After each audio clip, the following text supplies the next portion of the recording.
So, guys, welcome back to episode 2 of our 88 to 1 in Quarantine podcast. It's been a fun week for us. We've managed to do quite a few of those self-tapes you guys have sent in, so thanks very much for that. Please keep it up. Damien and I are keeping ourselves on our skills doing so. And how's that been for you anyway? Let's kick off with that. Yeah, it's been fun. It's been real fun, actually. It's a mixture of performances, which is really cool.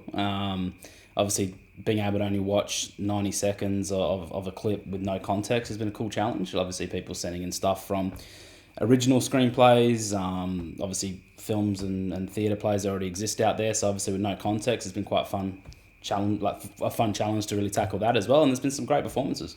So It's been awesome. And the fact that people are actually doing this is great.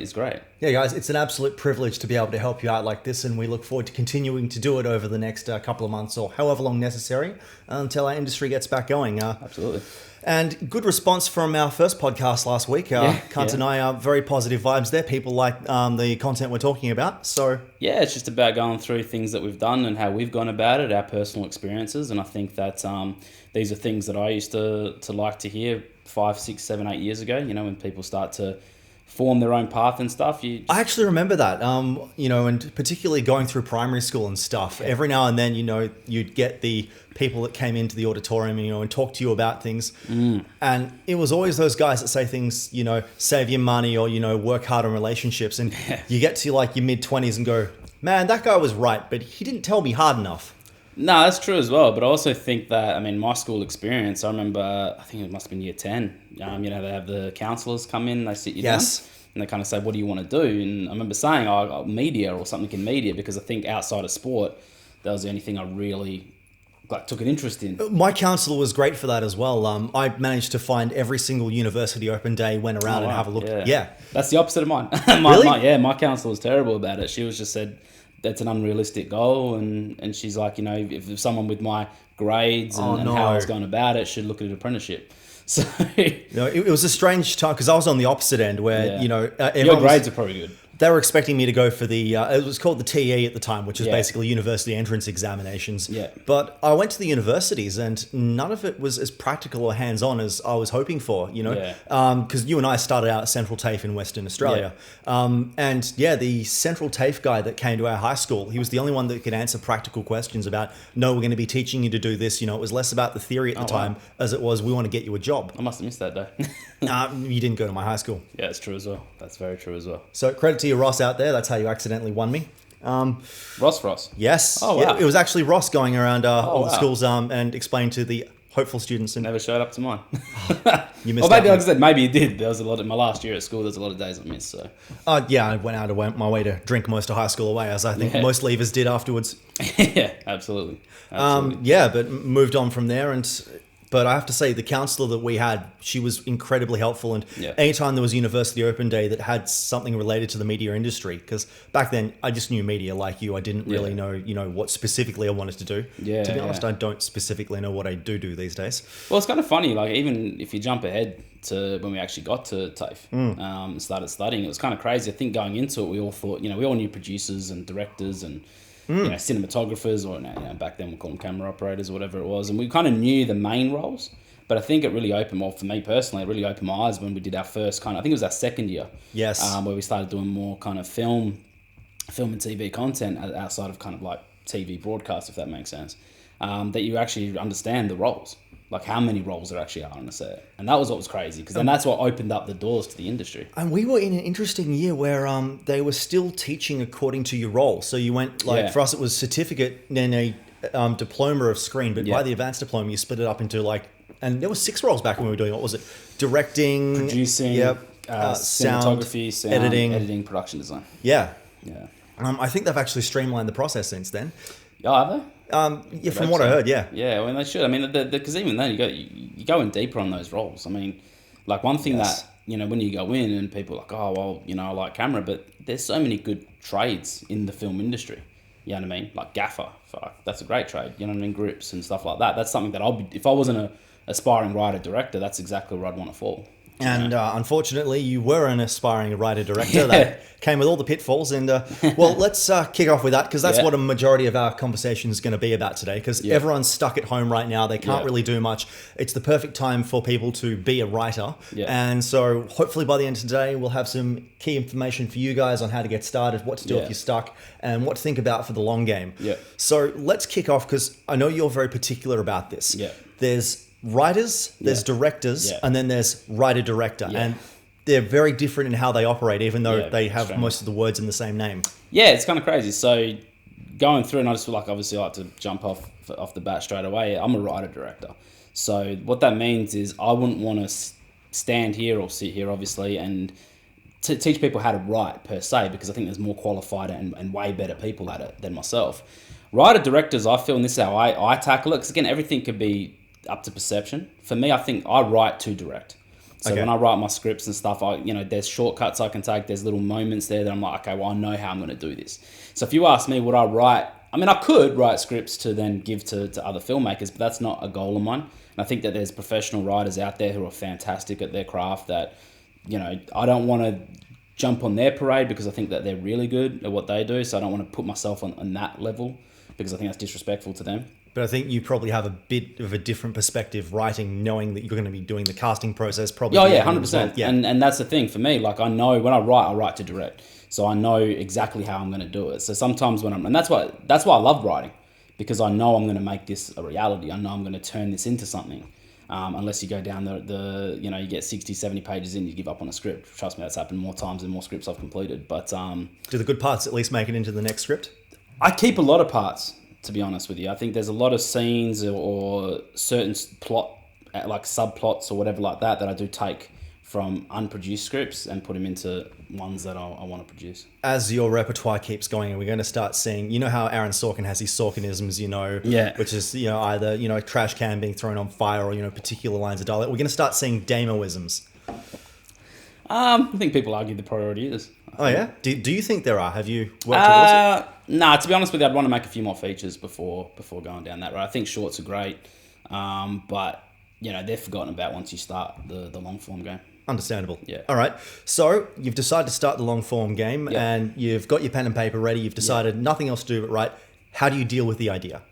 So I'm glad you said pen and paper, because that's how I do start, with pen and paper. So is that because it's a good idea, or because one of your idols, Eminem, also does the same?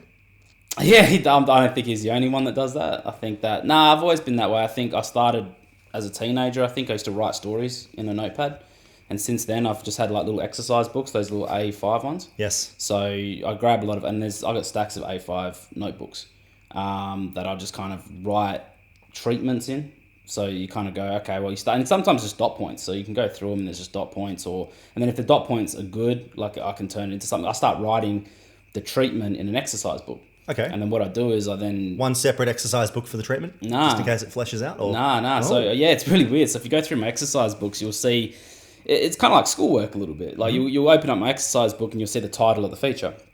So, say, for instance, the latest script that I finished called The Syndicate. Yes. So you'll open up some of my exercise books and you'll see, like, the heading, The Syndicate. And then you'll have just some random dot points. There might just be the character name and a few ideas I've just jotted down about them. Then you flip to the next page and it's another film idea. And then 3 pages later, I kind of carry on where I left off with Syndicate. So it's not efficient. This is before you've even booted up Final Draft or anything. Yeah, absolutely. Before I booted up Final Draft. Yeah, I think that there's so many different ways writers can go about it. Like, I mean, I remember when I learned, so going back to TAFE WA, we had a screenwriting component. I don't know if you did that one. I think it was an elective from memory. Probably. I remember doing it. And the guy's name was Murray. I can't remember the guy's surname, but he was really good. But his name is Murray, I think. Been a while. I hope so. And I remember, he came up with different ideas, which he'd been learning off or whatever. And I think one of them was come up with like a 9-point plan, you know what I mean? Where you can kind of put 9 plot points or 9 different ideas down. And he had so many good ideas and I've not used one of them. Like, I just don't do that way. I think for me, I try to get my beginning, middle, end in a way, or at least my beginning and end. Okay. Here's how I want my story to go. I look at everything like a story point of view. So it's like, okay, where do I want it to start? How do I want it to kind of end? And then how am I going to fill the middle? And so I start doing that. So I'll start writing treatments, and I'll get really unorthodox sometimes. I'll start a treatment, and so I'll get like a few pages into that treatment, and I'm like, fuck it, I just want to get to Final Draft. So I'll boot up Final Draft and I start just writing. And then when I get to that point where my treatment's done, or where I was up to in my treatment, sometimes I'll just freestyle write. So I'll just keep writing and writing, and then I'll just kind of and then sometimes what happens these writings look like a script at this point, or are you still just writing? If it's in Final Draft, it looks like a script. Okay. Yeah, if it's in the notebook, it just looks like paragraphs. But sometimes it's weird. So sometimes I'll have paragraphs, and then I'll just put, say if the character's name's Jason, I'll put J ...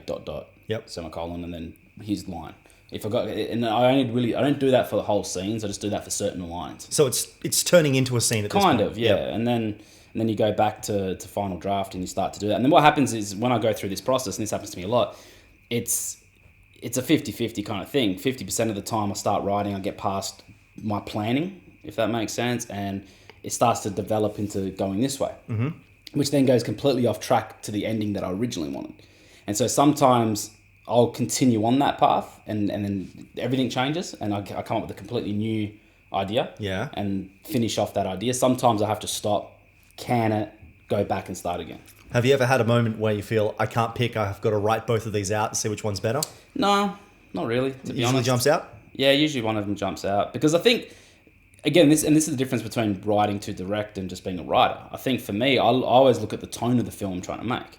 So, and a really good example is the script I've just recently finished called The Syndicate, is that script...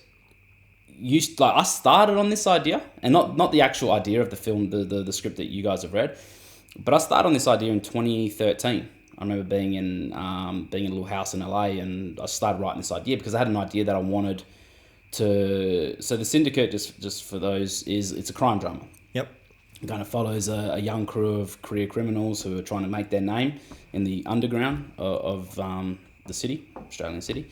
And so we kind of follow their journey between being nobodies to working with a group that runs the whole country.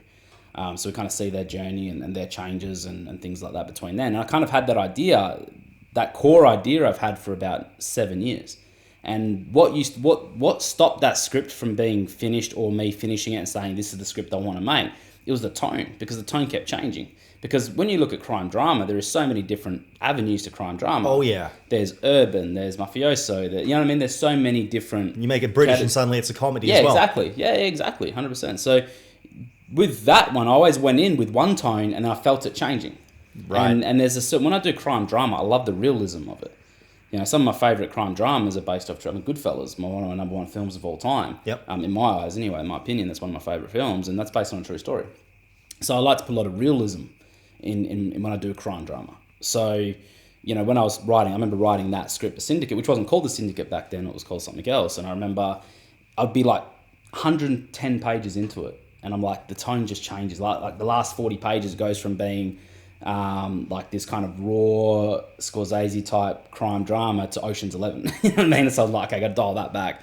That's not what I want to make. So it's a gradual thing. You can't really tell it when you're writing. It's only when you go back and you reread it and you're like, oh, hang on a minute. Like, I've started going this tone and that. And then you got to figure out a tone, because, again, when you write to direct, you got to figure out your tone of what kind of style you're trying to tell this story in. So before you even hit final draft, make sure you know your tone. Make sure that your scenes are going to match the tone. Then flesh out the scenes from there. Well, you always, absolutely. I think that, again, I sometimes break my own little rules. Not rules, but my own little guidelines. Well, you're allowed to play, I guess. Yeah, and I think for me, it's because I have written before, you know, a lot. I've been writing now for, 12 years, 13 years? Yep. Actually, probably longer. But I've been doing screenplays for about 10 to 11 years now. So, you know, you start to know how to... When you know how to structure a story, you can kind of do that a little easier without having to fully plan it out. But again, then this is the difference between writer-directors and writers. Writers they'll do their due diligence. They will plan this thing out, and they will know exactly... And they're great at it. That's why they're writers, and that's why they identify as writers, because they're brilliant. So what are they doing for directors that you're doing for yourself in a different way as the director? Well, I think the beauty is, if you're a director and you take a script, the script's now, it's your vision and interpretation of the script. Yep. So the writer's not necessarily writing it for you to direct. They're just writing the story, and the director then gets him to come in with a fresh take on it. So a director can read that script from start to finish and go, okay, I'm going to tell it in this way. Because if the tone's not... So the reason I was talking about tone is because I'm writing to make it. I'm writing to direct it. Yep. So I've got to know the tone that I want to go in with. Whereas when you're writing, you just want to get the story out.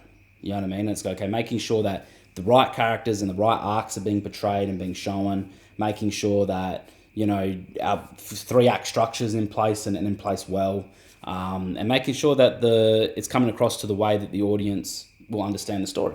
And now the director's job is to go, okay, well, these are the tools in my arsenal to then bring this story to life. And I'm going to do it in this way because I think that this script can be dark, but I want to bring a bit of light to it. Or maybe the script's too light, so I might put a bit more drama into it. Gotcha. Because there is so much ways, and this is what the beauty about actors is. There's so many different ways to interpret text. So if you're a writer director and you're on set, the actor can ask you 100 questions, and you should have the answers to every single one of them. True. Now, if you're directing a script that you haven't written, and you've had maybe conversations with the writer, but you haven't. You know, the writer's not with you every step of the way. Some writers might sell their scripts and then walk away. That happens a lot in Hollywood. Understandable. You know, writers will sell their scripts, they'll walk away, the studio will do their thing, and the director does what they do, right? So then the directors also need the answers to the same questions that the actors need. They didn't come up with them, so they get to interpret them now. So suddenly it's a collaborative effort between the director and 100%. the actor. I think it's a collaborative effort all the time. But it's just different now. When I direct scripts, writer-directors usually have a few more answers. Well, you come up with it. So Cool. you better. That's the thing. You better. Makes sense, And that's what comes down with writing. I think that when you're a writer, or anything, you're telling a story, everything needs to be justified. You know what I mean? So you got to make sure that, you know, if character A is going to go do this thing, then they need a reason to go do that thing. They need a reason to have walked into that store. They need a reason to have bought that item. They need a reason to have met that person. Makes sense. Meet in the scene. And the reason why that's so important is because, and again, I'm talking mainly from drama because that's what I do, drama. I don't do comedy, so I don't direct comedy, I don't write comedy, so that's a different kettle of fish, and I'd rather more seasoned heads talk about that. But you know, when it comes to drama, it's always going to have conflict. You know, and comedy's got conflict too, but drama's going to have intense conflict, right? And it's paced in a very different way, with different tone, as you were talking about. Exactly, and to create conflict, there needs to be justification behind character actions. So in order to, you know, and you can see it with, you know, if you've got a film where it's based on a husband and wife, you know, and their relationship troubles, and maybe, you know, one party's cheated on the other party, and that's what creates the conflict inside the scene. Well, there needs to be a reason why the cheating happened. So it's about justification now. So if in the roles of the character of the husband, say he's the one who's cheated, well, what caused him to cheat? Because there's always a reason people do actions. Yeah, people don't just do bad. They don't wake up one morning and go, and when I say justify, you don't justify bad acts to the public. You justify why the character did it. Because in order for an actor to portray that realistically, they'll have to at least answer to themselves. They need to be able to answer to themselves. You know what I mean? And there's so many different ways. So I'm not saying it's just, you know, cheating on someone's justified. Absolutely not. But in that situation, if you're the actor playing that character, you need to know why you went down that road. You have to explain yourself and your character. Yeah, exactly. So that's one of the main things. Like when you're the writer director, you should have the answers because you're the one who's got the content. Now, sometimes I've read scripts before, and the one challenge that I've always done for myself as a director is I do read screenplays that I haven't written because, you know, you do want to be able to try and interpret text, and that's the beauty. And that we brought up before how it's been the self-tapes that have been coming in that we've been giving feedback for. Yeah, that's the beauty of it because I'm hearing a performance. Obviously I'm not reading the script, but I'm hearing a performance and I'm hearing words. And I'm like, okay, I've got to put my own interpretation into this because I'm now trying to justify why the character is saying these words. So now I'm interpreting that text, which is exactly what you have to do as a director if you've got a script that you haven't written. So still directing, but slightly different More way of approaching it. Yeah. So, wow, that's quite a lot of detail. So you've decided on your idea and you're finally sitting down to write. How do you develop the habit at this point? What forces you to sit down in front of the keyboard or with your notebook? Because you can get bored really easily. Oh, 100%. And the worst thing that strikes is writer's block. Yeah. Because that happens. Like every writer will tell you it's real. So what are the secret demo tips? Wait out the storm. Nah, I think you just got to be disciplined. You know what I mean? To making sure that I'll write a lot of shit that I end up deleting. So there's a lot of scenes that I'll end up deleting. But the worst part is it's a discipline to when you get stuck in and you start building on this story and you're writing and you go, and I do it a lot where I write scenes that I know are trash. Like these are shit. You know what I mean? Because they're not. Well, pretty sure the first draft of anything would have been trash. You know, even the Magna Carta. Compared to where it's going to get to for sure. But you know, you start looking at things like, oh well, you know, I'm stuck on this idea, and sometimes it's annoying because you might be. It's always going to happen to you in the second act because you already kind of know what you want to do in Act 1. You know where Act 3 is going. But then you find the building the bridge between Act 1 and 3, which is obviously the second act, which is the most important act. Yep. You just get stuck on a moment or two because character A has to go from here to here to here. And then you've got him here and you know where you want him to be here. And then you get stuck in the middle. How do I get him there? How do I get him to do this stuff? So is that usually more emotional or just plot device convenience or? From the character point of view? Oh, a bit of both. Because sometimes, you need... And this is what happens is... This is why you do find that characters get invented sometimes. Like, because you go, well, it doesn't make sense for this person to do this, and we need this character as a plot device so this character gets the information that they need. So now I have to invent a new character to then connect these two characters. Because it makes no sense for this character's action. Which I know sounds very confusing, I'm sure. But as an example, let's say as an example, we have, Damien and Peter, you know what I mean? But Damien and Peter don't know each other. So we got to get Damien and Peter in the same room, but it makes no sense for Peter to have rocked up here. So we may have to invent a new character named Lee, who then talks to Peter about coming here, and that's something in the script. That's where writer's block can happen, because it's like, well, how do I get Pete from here to here? Because it makes no sense for him just to turn up here. So sometimes that means inventing a new character. Sometimes it means inventing a couple of new scenes just help running in a line journey. going, I live here, you idiot. Yeah, that's true too. You know what I mean? In that, this hypothetical, we don't, but it is what it is. But yeah, the discipline is just sitting there and forcing yourself into it. And I know creativity can't be forced, but what can happen is you write enough mediocre stuff to then have a revelation to go, oh, hang on, this is where it's at. So, something sticks out as you as this works. And also finding the times, you know what I mean? Like, and the thing is, and discipline's also, part of discipline's also knowing when to go hard on yourself, when to go easy on yourself. Because for me personally, like, I do my best work between probably 10 p.m. and 6 a.m. when I'm writing. Mm-hmm. Like, you'll never see me during the day with Final Draft open, never. I'm always writing at night, and a lot of I've talked to a lot of writers who are the same. Like, they'll write in the middle of the night because there's no distractions, there's nothing else to do. Do you keep anything on in the background, Yeah, I listen to music. Nice. Yeah, I listen to music or music videos. I have music videos playing on the TV because they're very visual. Yes. So sometimes I used to love music videos whenever I was editing, Yeah, so I'd have like a music video playlist maybe, and I'd maybe mute it, and then whatever music inspires me, I'll have that in my ears. Okay. And then that's the funny thing. I mean, you said before, like, Eminem's my idol, right? Yes. And then people get wowed by this, but I listen to him when I write. And sometimes it's got nothing. It's not because that music's the tone I'm going for, but lyricism is crazy. His lyricism is crazy. So he's got good word flow. He actually sticks it up with variety. Yeah, and I've got certain tracks of his that I know gets me creative. So I listen. Is it just like dialogue wise, or does he get you ideas? Nah, it's structures. That's what's crazy. Sometimes I listen to his songs and structures of the song motivate you for structures to your story. And they're not related. It's just the tech ability of putting structures together. Well, Eminem, if you're watching, keep working on your structure. I need him. But that's what I do. So sometimes I'll have that in my ears while having something else playing on the TV. And then I've got Final Draft going. And when I get on a roll, like, this is what's crazy. So if I get on... And this is why a lot of writers will be the same. Like, you get on a roll and you could write 30 pages in a night.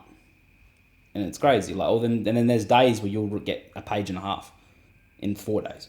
Because it's just not there. So will the 30 pages in a night be equivalent quality to that 1 page and a half a day? Or? No, I think the 30 pages is always better than the page and a half. For me personally, yeah.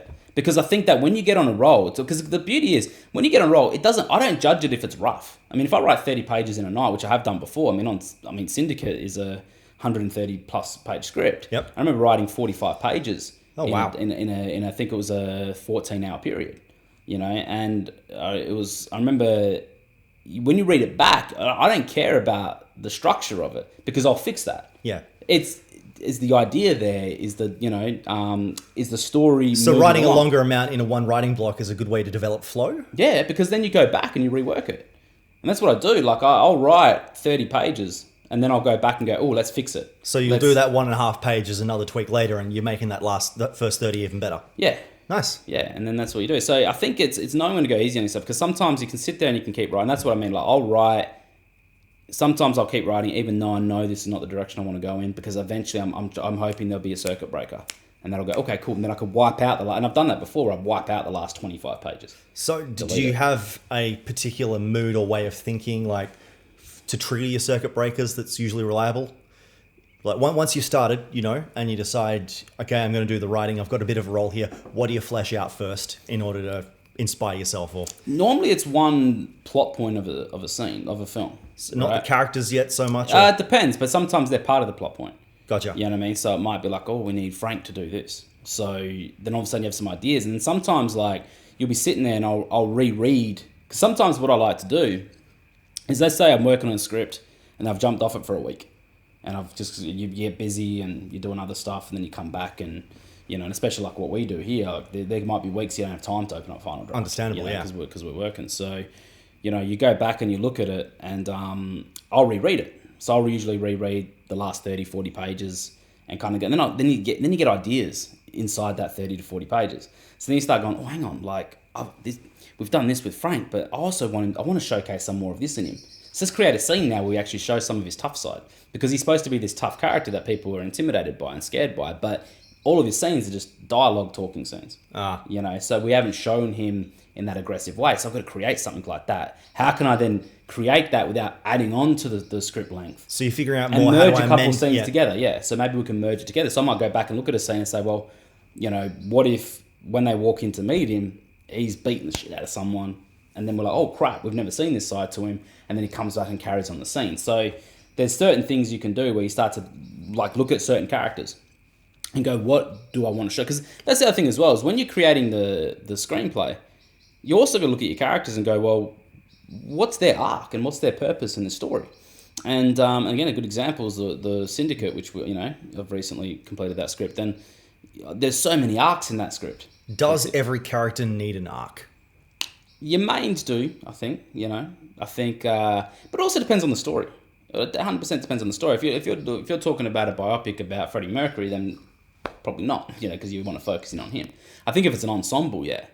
And again, it's whose point of view do we want the audience to follow? They're the most important characters. Gotcha.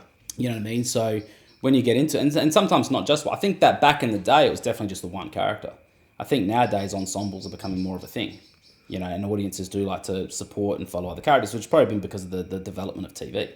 Yeah, and now we have cinematic universes. Yes, exactly. Half the backstory is done for you by the time you're going into the cinema. Exactly. So, I think that's important that if a character's got a piece to play, you want to showcase at least some form of an arc. And I think that's what gets the audience behind them, because you want your audience to support a character, right? So, if your character's a drug addict, you know what I mean? They're going to make a lot of poor choices. Absolute poor choices, but you want the audience to get behind them. So by showing them they want to improve, but things aren't just happening for them, then things start to happen for them. You're like, oh my God, I'm elated now. You got a bit of hope in there. And if it's a dark drama and things go sour as they're starting to improve, then that's going to destroy the audience. Yeah, so you found a point of relatability there. So what do you do differently from other writers or writer-directors when it comes to developing your story structure? What makes your stuff so unique? To be honest with you, I can't really answer what makes me different, because I don't know their process, if that makes sense. Okay. So I've got my own process, so I can talk about my own process. And there might be someone out there that does the exact same thing. I was just saying, because as you were mentioning earlier, like almost everyone has a different way of doing it, and there's no particular wrong ways. But I imagine at some point you're noticing strengths and weaknesses between different methods of getting things done. So I can actually start with weaknesses on my end. Like I think that when you kind of get into it and you start writing this treatment out, and then I kind of ignore that and I start just to freestyle write it, then you start getting a film that does this, a story that kind of goes like this. Is that tone issue you were mentioning earlier? Tone issue, but also sometimes just a lot of scenes that don't need to be there, And I've done that before where I've written... I'll reread some of my old stuff. Last year was a good example. I remember writing 2 100-page screenplays, which that might seem like a lot, might seem like nothing. Mm-hmm. I think depends on... If you're a writer, that's probably not a lot. If you're, if you're someone out there that's like, holy shit, like it's taken me 3 years to write one script, and that's probably a good knock. So I think it's... If you have been, don't worry, it gets faster. Yeah. So, and I remember rereading the other one. So there was Syndicate, and there was another one that actually was set on the Gold Coast. Oh, yeah? And I was rereading that one, and it was about 110, 15 pages, I think it was. And I started reading it, and I was like, holy shit, there's like 30 pages that don't need to be here. Like, that's how crazy it is, because you're freestyling it. And you don't realise how much you're doubling up on certain information. So then you start going, oh, hang on. So that's kind of a weakness in itself, is sometimes you might over-explain or do things like that. Whereas if you actually sit down and plan it properly and structure it properly, your beginning, your middle, your end, I'm going to actually treatment every, or every scene, which is what people should be doing. And making sure stuff doesn't double up. We found that on TKG once we got to the edit. yeah. Our original script as we matched it almost the assembly cut went for 3 hours. Well, And but then- that's the thing, though. It's funny as well because sometimes that's the difference between going from script to screen, I guess. Yeah. It's because when you read the script, nothing jumped out at me as non-essential. You're like, oh, we need these scenes to tell this story. And True. And a lot of the scenes as well, which actually goes to when you're talking about does every character need an arc? I mean, when we got into TKG, it was funny because you look at certain scenes were helping certain characters, but by the time we put it on screen, we're almost like, well, why we we don't need to now. You know what I mean? It's not enough of an arc for us to spend the time on it, so you can just get rid of that. And Perfect. the film doesn't get any less, doesn't affect the film any less. Yeah. Is there particular benefits to doing this kind of culling earlier, apart from obviously, the money saved in shoot days? But every now and then, do you have one where you think, I don't know if this is going to work or not, but I'd like to shoot it? Yeah. I think there's a few in Syndicate like that. Oh, yeah? Absolutely. There's probably 2 or 3. There's probably 4 or 5 scenes in that one that I already know that these will probably be the first to get cut. But at the same token, it's like, I still want to keep them there. You know what I mean? If you've got the Understandable. budget to shoot it and you want to do that. I mean, if you've got a budget to shoot 50 shoot dates or something like that, which in the indie world's crazy. Like, that's crazy amount of dates. Then, yeah, I think you should shoot everything because you don't know what you can salvage as well. I mean, sometimes a scene might end up getting cut into a montage, so it's handy to have there because you might have the scene, it might be a 3-page scene with dialogue between, 2 characters that, they share quite a bit of screen time together. So we might have a scene that when you get to the edit might not be essential to show the whole scene, but you might get to that point where you go, would be nice for the audience to know that things have happened and transpired since then. So let's get these 7 scenes that are kind of these dialogue scenes, and we'll just show a quick 10-second snippet of each one and put it into a nice little montage package to get characters from here to here.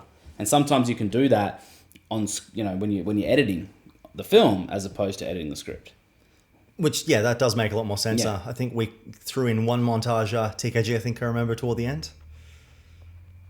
Did we? Yes. Yeah, we did. Sorry, you guys will see it when you see the movie. Yeah. So, all right. How early in all this process should you be focusing on the ending? I know you touched on this a bit more, but story ending? Yes, the ending is a major part of the story. Yeah. Do you let things flesh out without worrying about the ending if you've got good No, content, I think or do you need to lock it down? My way I want to do it, like I like to do it, and again, everyone's different. Come up with an ending because you need a direction to go. You need a destination, right? So if this is your map, you know your starting point, you know your end point, then you get to map out which road you take, right? Now, if the ending changes while you're fleshing, cool. If it's a better ending, go with it. But I think starting without an ending is dangerous. And I have done that before, and the script just doesn't get finished because then you end up with all these different plot points all going this way with no real resolution. Gotcha. So even if it's not ideal, Yeah, at least have an a ending's better than none. destination, because what you do is when you find it, the ending's going to change anyway. My Syndicate ending changed 4 times. The ending I had in my mind to start with is definitely not the ending I've got now. And that got fleshed out during the film with the story I was trying to tell, and I was like, it doesn't make sense to have that original ending when this ending would be make much more sense. So it's a chance to improve, I guess. Yeah, definitely. And would those improvements have happened if you hadn't started with an ending? Do you reckon it would have come along, or did you Nah, make because the right call? the way I feel I made the right call is because you start with that destination in mind, which at least puts you on the right roads early. And, So and you at those least- roads are what get fleshed out. You're on the journey, Yeah. from there you can don't Yeah. stop believing Yeah. and you'll make it. Yeah. Fantastic. So should you also be thinking about the target audience at this point? Oh, I think so. I mean, again, but this is... Like, yeah. I know it's early Yeah, on, yeah, you're yeah, writing, yeah. but is this Yeah, a thing 100%. where think of the end game, what kind of people are watching it? Well, you think of your target... You're thinking of what story you want to tell goes hand in hand with thinking about your target audience. So do you think you can separate target audience from genre, or do you think that people who like a genre will I think be you a can target separate audience? it. It depends on what your idea is. Every idea is different. Yep. So if you're again, we'll go back to say if you're doing a true story, we're doing, Bohemian Rhapsody or, Yes. Rocket Man, whatever it is, and you go, well, you already know you've got a built-in audience. You don't know the specificity of the target audience, 18. You don't know that because you just know, well, people are going to watch it because it's got a name in it and it's, But then when you do things like I think when you're starting out and you're doing a story, if it's a very unique story, then you got to know who your target audience is because it's not going to get produced if you don't have that. So if you could maybe find it on the way. I think it's good to have the idea first because when you're doing the treatment, you kind of figure that out in the treatment before the script starts. So you sit there going, okay, well, who's going to watch this film? Is it going to be a watchable film? You know, if you want to do a story, and there's so many different. Have you ever had that moment where you get halfway through, you love the script, and then you realize, hang on, this isn't watchable? Not from a target audience point of view. Okay. I've had it where it's not watchable because it's just I fell out of love with it. So I was like, I don't think it's watchable. No, we're talking about your scripts, not your... Yeah. No, that's cool. Well, apart from the target audience, do you ever think at any point when you're writing, okay, I need to write or do this in this way for the crew?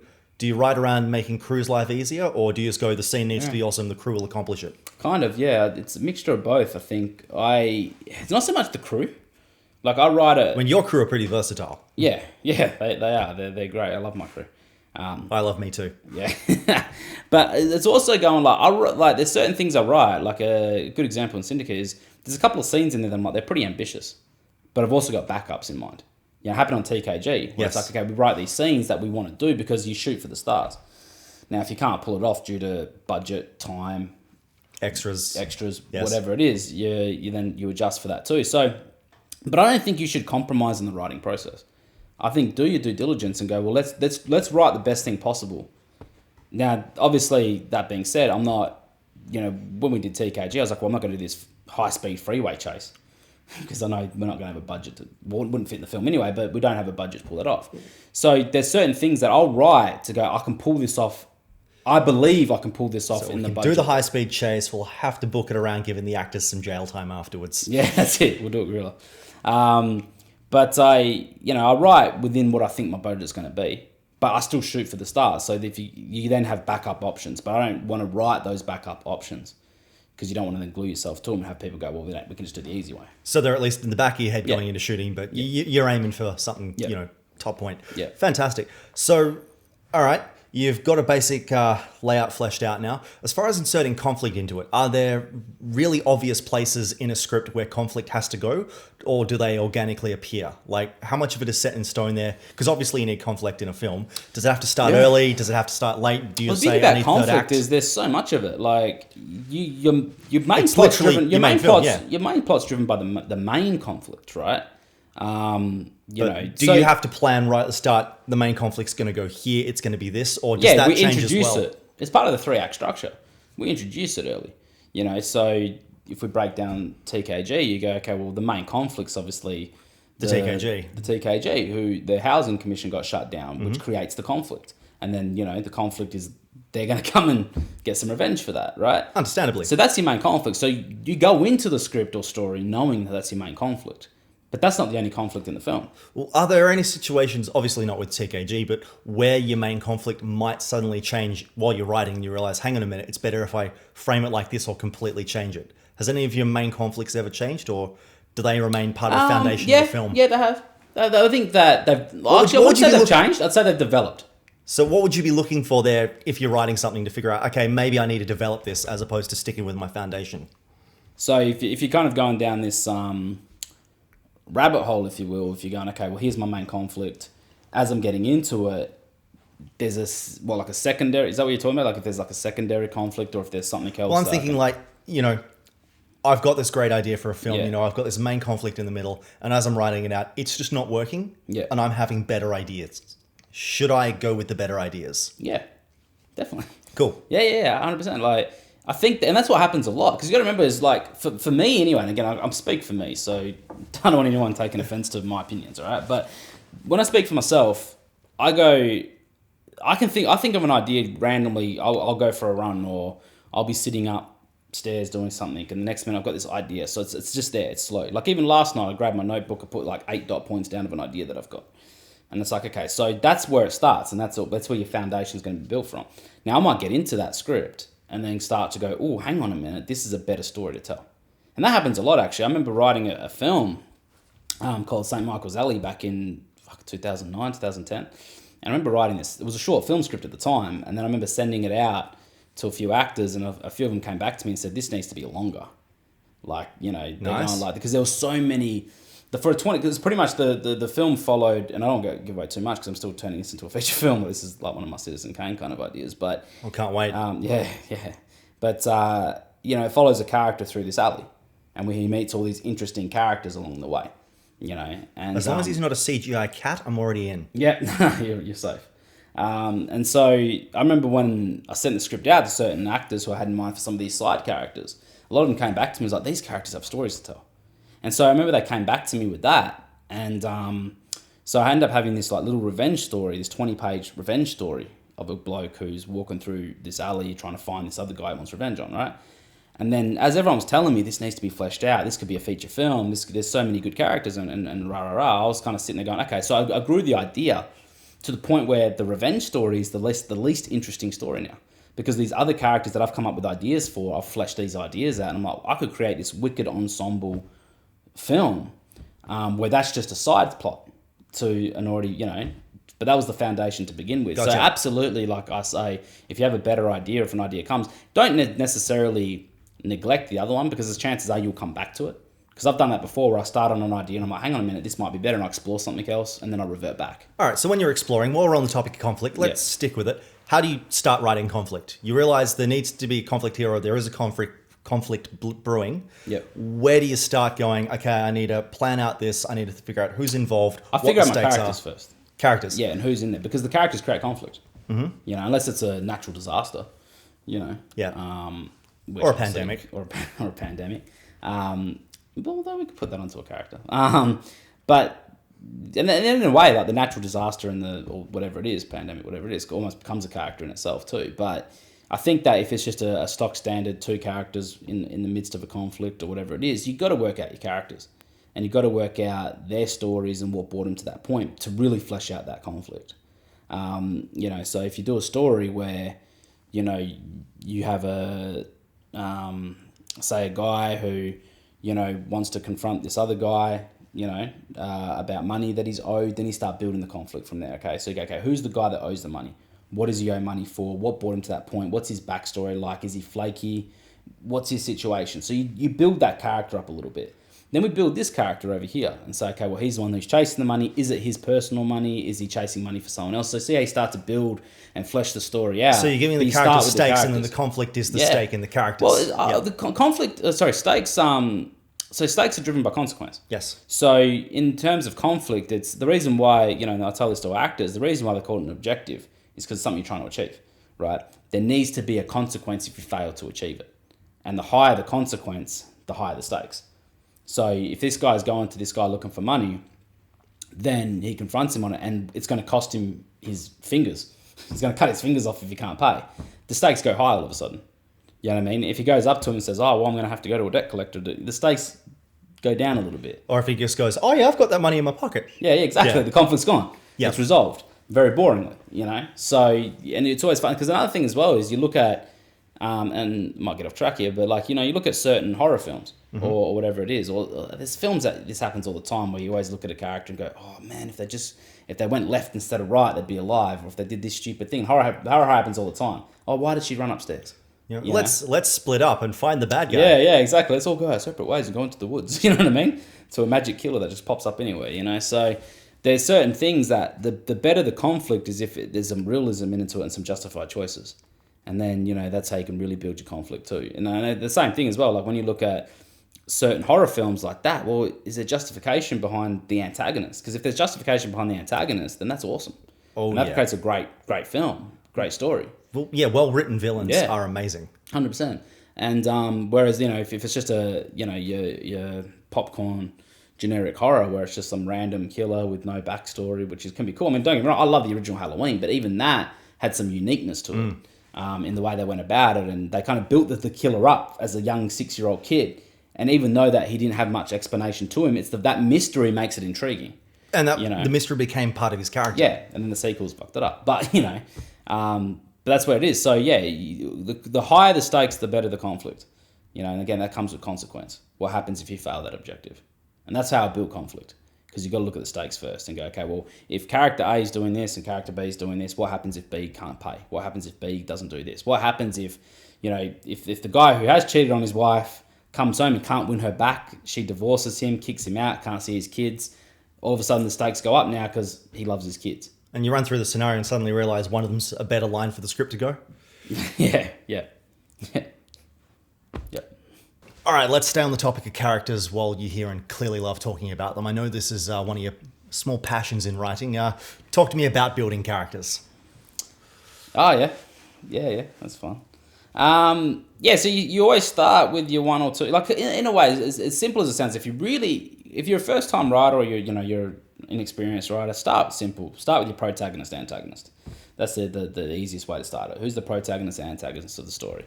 And that can, and again, this kind of really falls in the drama category. But to build characters as well, what you want to do is it's who's going to help us tell the story. So the best way to explain it is if you come up with an idea where... I don't want to come up with too many ideas because then sometimes I come up with ideas and I want to write them. So sometimes when I just say shit out loud like that. But say if you had a police officer trying to catch a villain. Let's just do a generic cop and robber story, right? So, like Heat's a good example. If anyone's seen Heat, Robert De Niro, Al Pacino, another one of my top 5, top 6 films. You follow the story of a police officer and you follow the story of a crook. So what you want to do is to build characters. I want to say, well, one, how can I tell the story interesting? Because at the end of the day, I might sit there and go, well, cops and robbers, obviously the cop's the good guy, the robber's the bad, whatever it is, right? But you can start telling the story a little more interesting. Well, let's build the character, let's build the robber, let's build the antagonist. Which is what they do in Heat. Yeah, and you go, well, let's show some good qualities to him. You know what I mean? Some relatable qualities. Suddenly you're making everyone human. Yeah, so you might say, well, let's say this guy, and I'm going off Heat now, this is, we'll create our own story, but you have this crook or this robber who he might be a dad. You know what I mean? He has a 6-month-old baby and he's trying to support, his missus who's at home trying to raise his kids. So he goes out there. Oh, yeah, like a little girl or something. Yeah, exactly. Yeah. So now we get to see him be a good dad. Well, he has to go robbing someone in order to... Yeah, but then he goes out and he's this aggressive kind of bank robber. So you start to then go, one, I got to tell this story, but I want to tell this story that hasn't been told before. And it's so hard in this day and age because the amount of content out there, chances are your idea is still going to rip on someone else's. Yeah. Well, you're sitting there thinking, does he become a bank robber? Does he just become like a regular thief, beating women on the side of rivers or something? Does he end up, going into gambling or... there are plenty of options there. Oh, yeah. And the thing is as well, and this is how you make your story unique, is through the characters. Because a lot of stories are similar. I mean, you can look at it, TK. The characters is what make TKG unique. Not the overall story. Well, okay, a group of people attack another group of people. I'm sure if you scoured, it's been done before, right? But the characters make it unique. Well, no one talks the way he talks. No one does what, the things that she does. It's the reason Bane became so popular as a Batman villain. Yeah. So you start going into the characters and you go, okay, well, I want to tell this interesting story about the cop's life and the criminal's life. So on face value, we open the film with these guys at work. The cop's doing good deeds. He's, he's out there. He's doing his thing. He's trying to catch the criminals. He's trying to put murderers behind bars. He's trying to put criminals behind bars. Then you go look at the criminal who's, robbing banks, threatening people, making people cry, injuring people, affecting people, smashing people, assaulting people. Yep. Then the criminal goes home and he's father of the year. You know what I mean? And he's so good to his wife, or he's so good and he's trying to support them, and we see the emotional toll that, living in poverty is having on these people. And then we follow the cop home. And his wife wants to divorce him. She wants to leave him. He treats her like shit. He's, you know what I mean? So we then as an audience start to go, well, whose side are we actually on? Yeah. And we had this there was a film called The Place Beyond the Pines with Brad Cooper and Ryan Gosling that kind of explored that. Not to that extent, but, you start to see the flaws in the people we follow, and you start to see good in the people we're not supposed to follow, and it kind of creates grey areas and stuff. And I think that's how you build character, and then from there, so say that's your core plot. Right, to go, okay, we're going to follow these two stories, and this guy's a bank robber, he's chasing him, and then the ending of the film is going to be the cop catches the robber. Makes sense. Puts him behind bars, and that's how the film's going to end, right? So you go, well, how do I build my characters from there? Okay, well, you start off with your two mates. The cop, the robber. Cool. We're going to build those characters up. We want to make something unique make them unique characters. You know what I mean? So this guy's married to his job, misses his kids, misses the birth of his child, misses his, young son's 8th birthday party because he was working. He's never there for his kids. And whether he realizes this or not completely changes the dynamic of the character. Yeah. He could be oblivious to his family. Gets home, kids. And this is where when you write to direct, you start going, well, when you're writing it, you start going, well, yeah, I could show this moment by having him walk past an open bedroom door and we see his son asleep, but he just walks straight past. And then the camera can linger on the son sleeping. So as the audience, we're seeing the son sleeping. He's just walked straight past, and we've seen him oblivious to it. Blink that moment, you might miss it, but it's an integral character moment, right? So you start building those two characters, right? And you want to show all this. Now we go, okay, obviously we've got to show... We got a son already now. We've got the son. We've got the daughter on the other end. So we've got the wife on the other end. We've got the wife on this end. So now we've got 5 or 6 characters. So they can't just be one-dimensional characters. You got to flesh them out a little bit. You know what I mean? What if the wife on this side is now oblivious to what he does? So she doesn't know that he's a criminal. She doesn't know that he robs banks. She doesn't know all this stuff. So, you know, she's oblivious to it all over there. This one over here, she probably knows a little too much about what the cop does for a living, and that's why she gets a little bit cold and I don't want to talk to you because I know when you're in that mode. You know what I mean? So you start to flesh these, not only are you fleshing out the characters now, but you're fleshing out the character relationships now. We're starting to showcase tension now, which is where conflict creates conflict. So now the original conflict is a cop trying to catch a robber. We've now created conflict between the cop and his wife based on the fact that he's married and obsessed with catching this robber, that he's now abandoning his duties as a husband and father. So now we're creating extra conflict, which then goes into the pot for the main plot. Lovely. Yeah. So that's how you start to build characters from there. And then from there you start to go, well, now maybe we need a police chief. Maybe the robber needs to have a partner in crime. So you start to build other characters that will then help drive the plot. Cool. So you've got the characters who are integral to the plot, which is the two main characters, your protagonist, antagonist, you know, their accessories. So they're kind of, you know, partners and people that help us tell who they are as characters. So that's their purpose of being there. And then we need other people. So we need a police chief who's going to then be driving, you know, the cop for results. Partner in crime who's maybe the reckless one that who wants to keep taking more risks, and our main robbers kind of going, well, I don't know about that, let's play it safe. Nah, let's take risks, bigger the score, bigger reward, whatever, you know. An impetus to increase the conflict. And some other characters could be what causes the third act. You know what I mean? So the chief says, this is what I want from you. You need to do this. So the cop starts doing his thing. And then, you know, the bloke who's working with our robber says, well, this is the job we're going to take. So different characters are helping us drive us to our ending. Nice. So when you're in this point here, and as you were coming up with plenty of ideas then and characters, is there any mental techniques you're doing at this time to vet necessity in these characters? Not so much right at that moment, to be honest with you. I think that comes more when you're right. Because what I find is when you're like, and this is the difference between when you first start out to when you've had a bit of experience. So I remember when I first started out, I'd write heaps of characters. You know what I mean? Like I'd write heaps. And then all of a sudden you start looking at, so I remember doing a short film back in 2010 where there was a script where there was like 5 characters in it. And I was like, well, these 2 characters are the exact same character. You could blend them and they're the same person. So we had to find ways to separate them, right? So... Have you ever kept someone blended because it works better in the situation?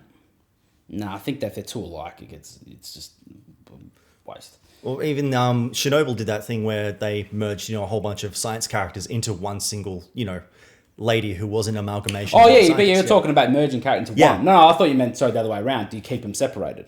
Oh yeah. No, you don't keep. Is there ever an option like, or is there some idea where you can go, okay, I need to merge this into one person? You know, might not work. The Departed did that as well. True. So Departed, which is a remake of Infernal Affairs.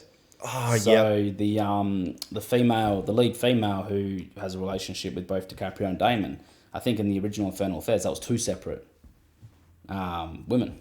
So the characters had separate relationships, which was funny because then they combined the one character, which then created conflict in itself because now you've got a connection between the 2 other characters. No, I like how that works. Yeah, so that was something I think Scorsese did, I think, from memory. Again, I might be wrong here, but I'm pretty sure that's what happened. But yeah, absolutely, there's a way to definitely merge certain characters. And I think that's the difference between when you first start writing to when you're starting to write later on in your career.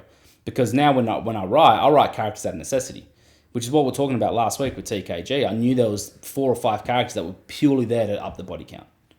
Because, you know what I mean? And again, some people might agree or disagree with that. Some people might say, well, we shouldn't need a body count, but... Well, you need something to happen in order to make the game threatening... You need tension. They need to take bodies. Yeah. You know what I mean? That was my only criticism of the original Halloween, I remember. He's supposed to be this scary-ass serial killer, but at the end of the day... Universe. Yeah, true. But I remember the original Halloween, I was like, at the end of the day, he's only killed 3 people. So when they were doing that, and the thing with that is, when they did the sequels, and they'll make him out to be this scary mass killer, it's like, well, he killed... I'm not saying 3 people is a little number. Yeah, but in a cinema sense, it is. They made those 3 count, though. Yeah, but in a horror movie sense, it is. Yeah. Very little. Like, you know, obviously if that happened in real life, you'd be like, fuck, that's bad, obviously. Yes. But in a, you know, and that's why film is entertainment, is movies are entertainment, that we're supposed to see something that we don't want to see in the real world. You know what I mean? When everyone loves superhero movies, but if a big beam cloud came down and threatened to destroy the world, I'm pretty sure most people would shit bricks. I'm pretty sure it'd be exactly like, what was it, The Boys, that Amazon Prime one? Yeah. Not bad. I think season 2's out soon or something. Yeah, can't wait. I enjoyed season 1. Lovely. All right, so another part of the writing here to do with characters, and this will probably differ for you as a writer-director, Yeah. because you'll have unique insights here sometimes as to who's getting cast. You may have already Yeah. cast the person while you're writing. What challenges or conveniences does that provide as opposed to just writing for a character? It's not, the challenge is making sure you're still not taking shortcuts just because you know who you're casting. And for me, it's, even if I write a character with that person in mind, I'm not gluing myself to that person yet. Where I would have about 5-6 years ago, I would have. But this, like in the last couple of years, it's been a bit more like, okay, I might think that he or she can play this character, but I'm not gluing myself to it. And I think that the advantages it has is it puts a face to the name. So, because the hardest thing when you're writing is trying to figure out faces, and it's so hard not to put faces of either working actors out there, you know, Hollywood actors, or whether it's, you know, actors in your group or in your clique or in you know, in your network. Is it okay to put, you know, a Hollywood actor in your head for now and then adapt it? Yeah, I think so. Or are you deceiving yourself long term? A bit of both. I think. Like, if you got an actor carry a face, don't carry their mannerisms to the character. You know what I mean? Like, you don't want, like, and I never write with going, okay, I'm going to put DiCaprio's face on this, because come on, you know what I mean? So, you know, I usually write putting a face on it that I still think can be achievable. Yeah, they might have a name or whatever, but I still think at the end of the day it's achievable. And I think that's what goes down to when you write Shoot for the Stars. You know, because, you know, you don't want to limit yourself because anything's possible. True. You know what I mean? I think if you look back at Matt Damon and Ben Affleck with Good Will Hunting, I mean, they were nobodies before Good Will Hunting. True. And they put it together for Robin Williams because they wanted Robin Williams for that role. And so the way they pitched it and got it, I mean, they wanted it, they knew they needed a name, and they didn't limit themselves, and they launched their careers. So I think that, so yeah, I think it's safe to put faces on it, but when you're early writing, you're always going to go, oh, that's like a Denzel Washington type. You know what I mean? And you start going, well, that's a very unique type. You know what I mean? There's certain actors out there that, if you're writing with their face in mind, have a chance at getting them because they're that unique that no one's going to be able to mimic that. True. Yeah. Every person is different. Everyone is different. Okay, so you're getting through the process at this point, and you finally, we spoke about this before a tiny bit with Writer's Block back when you were talking about how you get started. Now, do you want to elaborate a little bit on what to do with Writer's Block? Because your routine's not working, you're completely stumped, you're trying a couple of different ideas and, you know, different conflicts, as you were saying before, nothing's working. What do you do from there? Well, for me personally, I usually have 4 or 5 ideas going at once. So, you know, if one idea is just stumped and I can't progress this right now and there's like, I'm just mentally blocked with it, then I'll move on to the next one. Because usually I will have 4 or 5 So it's good to ideas. refocus, I guess. Yeah. And when I say I got 4 or 5 different ideas, they're always different genres. So it's never the same kind of genre. Still drama? Yeah. Cool. So there might be a horror, you know what I mean? But then I'm writing a crime drama over here, then I'm writing a thriller over here, and then it might just be a normal stock standard drama. Have you ever written a scene for one, then realized it works better in another movie? You're You're allowed to say no. No, I don't think so. Not. I've only the only one was like the Syndicate one, but that came from the same True. concept. So, That developed into the Syndicate. yeah, it was developed into Syndicate, but not necessarily. You know, I've had showreel scenes I've written Yeah? that I've then gone, oh, this would fit this one really well. So then that's very, because then I was like, but this has been, you know. Well, let's talk a bit about the fact that you do write your own showreel scenes. Yeah. Is there anything different writing scenes for showreels according to other stuff where a good you have question. to highlight how actors, you know, this is their performance in TV? So I've been asked this before. So this is what's funny. So I've been asked this question before, and it's weird in a way because what I do with certain showreel scenes. So obviously, like for anyone that's done a showreel through us and kind of seen some of our original 88:1 scripts, obviously ones I've written. So some of them, there's a group of scenes I've pulled from feature film scripts that I know I'm not going to make. You know, so, you know, even with Syndicate, like the early variation of Syndicate, there's about 4 or 5 scenes that I think are great scenes, but I know they're never going to be, because of that context of that film, they're not going to be made. So I use them as showreel scenes, or there might be showreel scenes where actors have come to me and asked for something specific. So I'll do that. But a lot of showreel scenes I've written are actually just life experience ones. So what's funny, so when I write film, it's pure fiction. It's pure fiction, but there's a few showreel scenes I've written based off experiences that I've had that have been like that, you know, and a lot of them have been relationships. So, you know what I mean? Like if I've had a fight with a, you know, girlfriend or something like that, and I'm like, oh, hang on. Like that conflict would actually make a good scene. So I don't know, it's not word for word or anything like that, but it's inspired by that. Or if it's like, oh, I've actually had this conflict before with a friend, that would actually make a decent Do you get a scene. mental blank halfway through, call your ex up and go, hey, yeah, remember when we were arguing about this? What did you say there? I'm just having yeah, no, I'm not writing it down, I swear. They wouldn't remember. I think they block me out. So Understandable. Yeah. So I try to block you out and I still live with you. That's fine. All right. So you finally made it through all that and we're almost ready for shooting. What point do you decide this is shoot worthy? I don't need to rewrite this anymore. How do rewrites work for you? Shoot worthy is a good way to say it, but I'll still rewrite while shooting.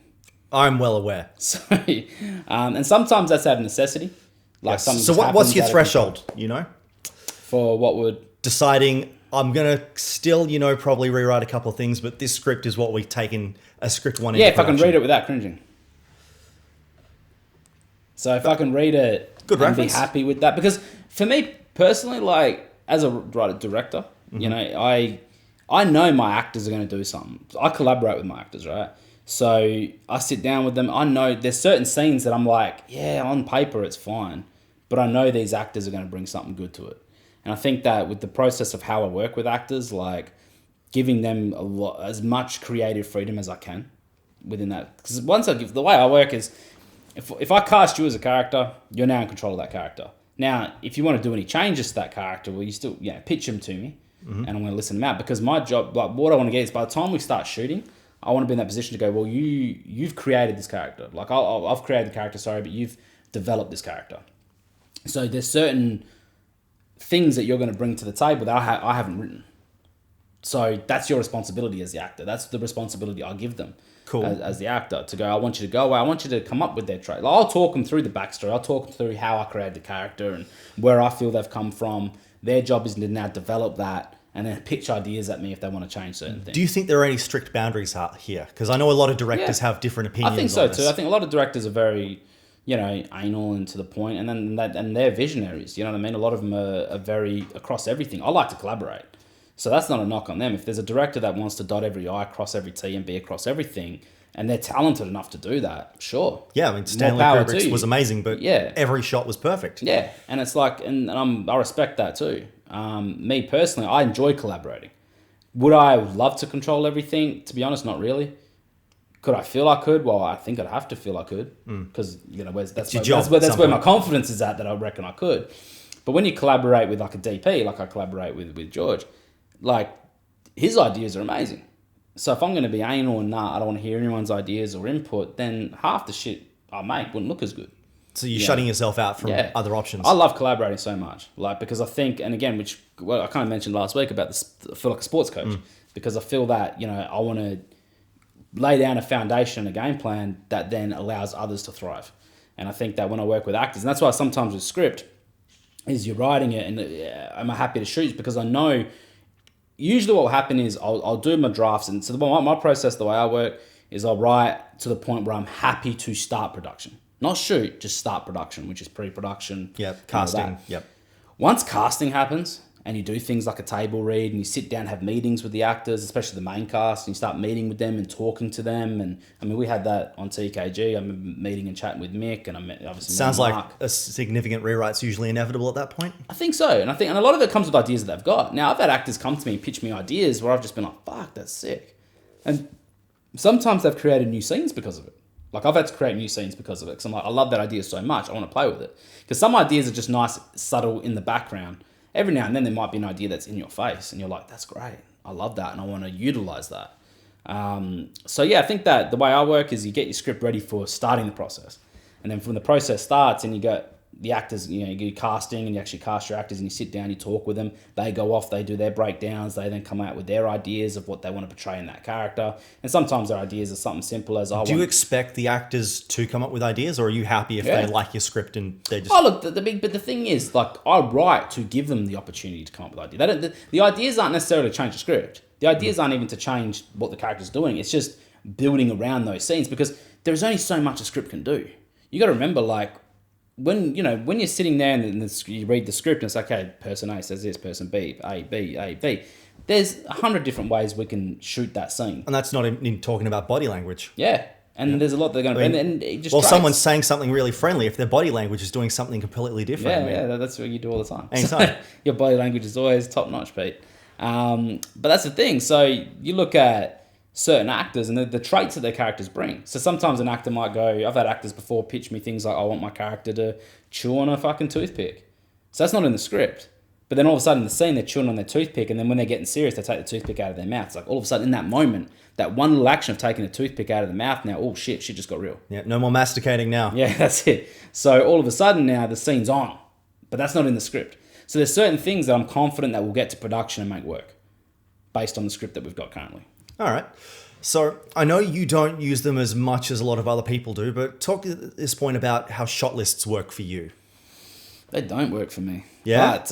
But that being said, it doesn't necessarily mean they don't work at all. Obviously, have different strokes for different folks. But you know, I've tried, I think once or twice in short films, and I think that we were pretty ballsy went into TKG without a shot list at all, and we didn't have a problem at all. Like there was no issue. I didn't feel we had issues. So why does a lack of shot lists work for you guys?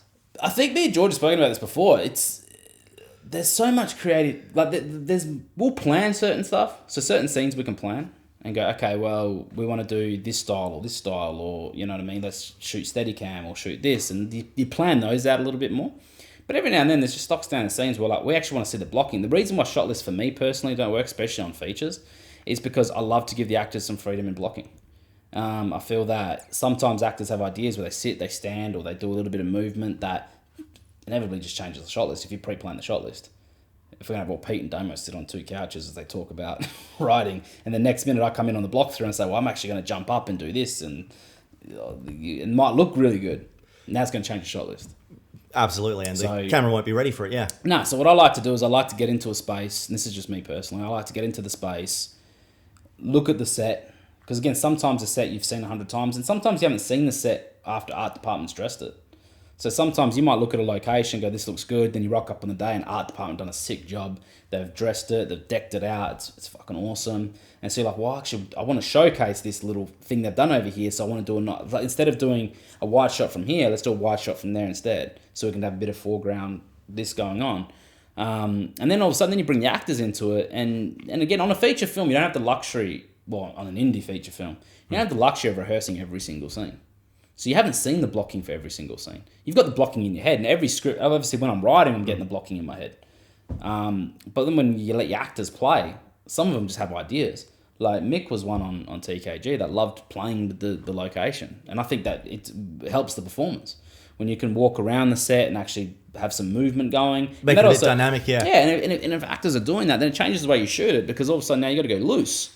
You know, it's like, well, we want to give him a bit of freedom to move around and talk because maybe his character's on edge, and we want to showcase that nervous energy that he's got. So he does that with pacing. So we don't want to shoot on an 85 from this distance because we're going to, good luck catching him. You know what I mean? So again, that changes way. For me, I like to get in the space, let the actors play first to see what their ideas are. And then you try to then work out a happy medium to go. Because the actors, like, look, 9 out of 10 actors, give them a choice, they'll do cartwheels through the whole fucking set. I've seen it before. We do show reels, right? You bring the actors in, let them play, and they'll stand, talk, jump, run over here to the point where you need 7 different sets of coverage to capture the scene. So then you start to compromise and say, well, instead of doing that, do this instead. And yeah, keep the energy going, but direct it. Gets the same point across, but without, cartwheels. So, so I like to do that. Let the actors have their play, make my adjustments to their blocking, and then sit down and go, okay, how are we going to cover this? Because I like to think on my feet. I do. I really love to think on my feet. I know George is the same. And, when we do our thing, again, this works. But this works, and again, this doesn't work because I'm a genius. It doesn't work because... It works because we've got chemistry to do that. And this is the importance for, as I was kind of saying last week, to aspiring filmmakers, find a team that you've got good chemistry with. I mean, if I was working with a different DP, then I'll probably have to plan out a little bit more. I feel blessed to... Well, if a DP that prefers shot lists, you may get amazing shots out of him. Where I'm blessed to have a DP that, one, works extremely similar to me, can read my body language and read my head like I can read his. Really, I just thought you guys were both angry at the same time. Yeah. It's like, it's synchronized emotions. Yeah, we do. But you're blessed to have that. So if you've got that, you're able to do it. So and this goes back to collaborating. I mean, if I wanted to be across every little thing, then chances are I'm working with different DPs all the time, working with different crew all the time. But when you collaborate, you do find, at least from a crew point of view, you're working with the same people over and over again because they get you, they understand you. And I think that, for me to not have a shot list, because I've got a DP that doesn't use them either, doesn't like them either. We love to have freedom on the day to think on our feet. And because there's two of us doing it, it's not just one person thinking on their feet. If I get stuck, I'll look at him and he's already got the idea. So the way we work, it's almost like we do the block through, we see it, I'll tell him what I'm thinking, and I know we're on the same page if I tell him what I'm thinking, and he's just like, yep, cool. Because he's thinking, like, this guy will to the frame. Outshoot me every day of the week. Like, I'm never going to come up with shit that at least he hasn't got a similar idea to. Like, he's going to come up with the ideas first, right? And it looks great too. Yeah. And so if I say to him, this is my idea, I know we're on the same page, he's thinking the exact same thing, right? What I love is you have those moments where I'll say, here's what I'm thinking, blah, blah, blah. He'll be like, that's good. Or, as soon as I hear the or, I'm like, yeah, here we go. You know what I mean? So and then chances are we're going with what he's saying because, again, there's that trust. And, again, he's doing it from a point of view of, again, when you find good people to collaborate with, they're doing what's best for the project. So he wants to shoot at what's best for the project, not for what looks good on his reel. So I really like this part, and it's one of my favorite parts of being on a Damien set. Talk to me about the block. Your block throughs are some of my favorite of all the sets I've been on. At the end of them, everyone knows what's going on. Give me the rundown. What do you do so right here? And we know there's a lot. Thanks for saying that. I don't think this is what I learned. So this is I didn't invent this. I think this is how I learnt it, or the interpretation of how I learnt it. Yeah, but you'd be surprised how many sets we go on. Same. They rush through this part expecting, everyone's read the shot list or something, as you were saying, which has changed once you're on set. I've been on sets before as, a crew member where I'm sitting there going, what the fuck's going on? But, the way I learnt block throughs anyway, and the way I've tried to carry that over to directing and ADing, it's walk the crew through the scene first. Because there's a lot of the crew haven't read the script. Because one, a couple of reasons, they haven't been given the script, or two, they just don't care, which is fair enough. Like, who cares? So as long as they know what they're doing on the day, and especially that, when you look in your camera departments, lighting departments, sound is probably more important, so they know who's talking when. But I have to read those now? Yeah, you probably should. Fine. But a lot of grips and in lighting, camera department, a lot of them just don't necessarily. They'll give a quick skim of the script order. So when it comes time to do a block, explain the scene a little bit first. So what I do is as a director, I like to get up, explain the scene a little bit. Then I'll kind of put the characters in a starting position. And then what I'll do is I'll tell them to play, like I was saying before, have a play, let's do the block, right? I might stop the block halfway through, or I might, when the block finishes, I'll then redirect the block to go, to change the positions. Okay, so this doesn't work. If you walk over here, and sometimes it could be something stupid as, you walk over here, our background shit. We're looking at a plain white wall, that's rubbish. Instead, let's manipulate it so you go lean on this instead of walk over Or there. is there time, the shot looks good, can art stick something on the wall? Yeah, that too, yeah. So, you let the actors kind of play through the block, and then if I've reworked the block, I'll make them do it again. So then everyone can watch the new blocking. And then I'll then kind of run through coverage, or me and George will kind of bounce back and forth over coverage. Once we've kind of, if me and George are in one of those discussions where, maybe we'll do this or maybe we'll do that, once we've made a decision, we'll again reaffirm that to the crew. And this is something I love about George as well, where, once this is done, he's very confident. He'll go, we're going to have this shot from here. It's going to look like this. I'm going to use this lens. Yeah. And like 90% of the time, he's bang on with what ends up happening. Yeah. There's some minor adjustments every now and then in block. But the whole idea of that too is you kind of run it through and say, this is how it. And what that does in the perfect world is it allows the AD to then go, okay, this is what we're shooting first. This is who needs to be in the makeup chair first. This is who needs to be ready first. Then it gives the lighting guys an understanding. Okay, cool. They're shooting this side first. So let's make sure all the fucking non-essential gear's on this side of the room. It allows the crew then to then get efficient and go. So it allows makeup to know who they're going to put in first. Same with costume. It allows lighting to know which side to light first. It lets the ADs kind of work out where's the safe area. Well, from a sound perspective, it's a good time for us to speak to, the gaffer and go, hey, where's a light out of the way? Do we need a radio mic someone? Because now would be a good time while they're in makeup. It's so, and you're right, actually. Like when you talk block through, it's the most integral part of a set. Like one of the most integral exercises on set, because if you're not doing a proper block through, and it's the communication. Yeah. And then it's another way to kind of find out. I mean, if somebody misses a block through, that's fair. But if people aren't paying attention to the block through, then that's their problem. You know what I mean? They shouldn't be on that set. But it becomes everyone else's problem Yeah, too. and it does. It allows the AD team to get going and get efficient and do their thing, and that's how you get a smooth set operating. So, like I said, it is something that I make sure I do on every single set, but it's not something I invented. It's something that I learned how to do, and then I remember learning that. That was one of the first things I learned. Your style of blocking is a good complement for a system that doesn't use a shot list, because there's no physical shot list, but we still know what's happening, what order it's happening, where people need to go. I normally have the ADs end up shot listing off what I've said. True. So usually what will happen is I'll say, yep, this, and this, and then I'll go, yep, do. And then sometimes, and then again, but then things change. You get halfway through a scene, you want to do a quick pickup. Yeah. Actually, I like what he's doing with his hand over there, tapping there. Let's get a close up of that real quick. But that doesn't affect much. So, yeah. Very nice. So you mentioned a bit there, about improvisation and stuff if things change. What do you feel are some healthy limits for improvising on the day? Do you feel like actors or for yourself as a director, for the actors as well if they're improvising with you?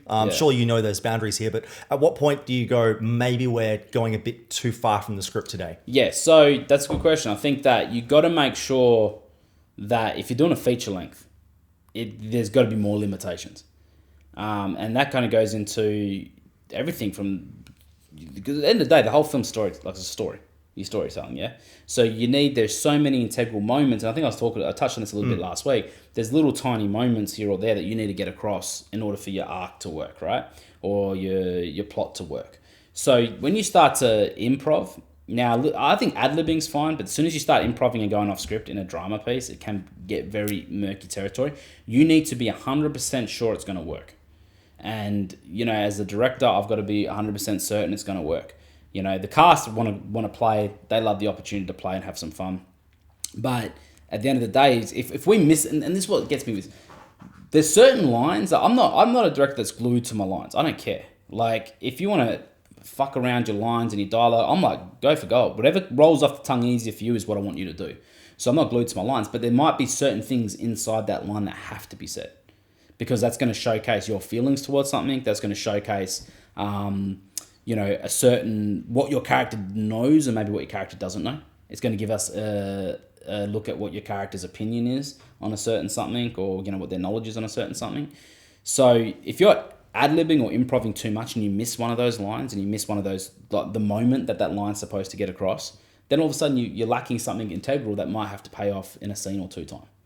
So I think that there's certain room for it. I think ad-libbing for sure, there's definitely room, but I think it's understanding as both the director and the actors to understand what needs to come across in this scene. And if you're 100% all over it, then improv the whole thing if you want. If you're 100% all over it. Because once you're in it and you put that scene in the edit suite, and that's got to find its way between this scene and this scene, if you've improved and you've messed something up, good luck with that structure. Yep. So now this is a particularly interesting one that I know you've had to do before, and it's obviously a last ditch chance thing. You hopefully never need to do it, but if someone's in the situation, well, I remember a short we shot a while back where you just felt it wasn't working and you wrote a scene in order to fix it up. You even planted a character into it. I believe it was a confrontation with a mother or something. Yeah. But at what point do you legitimately go, this is an option, I need to write this scene in? What are the circumstances that lead to something that unique? That could come across at a few different points or milestones, I think. That film you're talking about, I think we got to the edit suite. Yes. And we were like, this film, because it just felt, there was a moment that there was a time jump without justification. Yeah, there was a turning point we kind of missed. Yeah, a turning point for the character without really showing it. And I also felt in the same film, the ending wasn't there. There was no ending to the film. It just felt like we kind of left it on a random scene. So we wanted to kind of tie up the story a little bit. So you can get, and this happens a lot, and I think sometimes you read the script and it might read fine, but then you shoot it on the day and it doesn't feel like an ending, or it doesn't feel like we've done enough. And sometimes you overshoot it and you feel like you've done too much. You got to cut back. But I think there's a few different milestones. I think that you can easily miss it in the script. Now, luckily for me, I mean, I don't feel there's any moments in TKG where we needed to go back and create more. None. It was great. Obviously, we had to cut shit out. But there was nothing kind of there. But that's also a film that takes place over one night. You know what I mean? As soon as you start to dabble into a film that takes place over a passage of time, a month, 2 months, 2 years, 5 years, whatever. You got to start working your montages. You got to start working out certain time jumps and when you do them, how you do them, and how do you show the audience that you've done them. And I think in that short film you were talking about, and that's an interesting one as well, because that was a film that I was brought on to direct. I wasn't the writer director of. Correct. So that was one where I had to interpret text.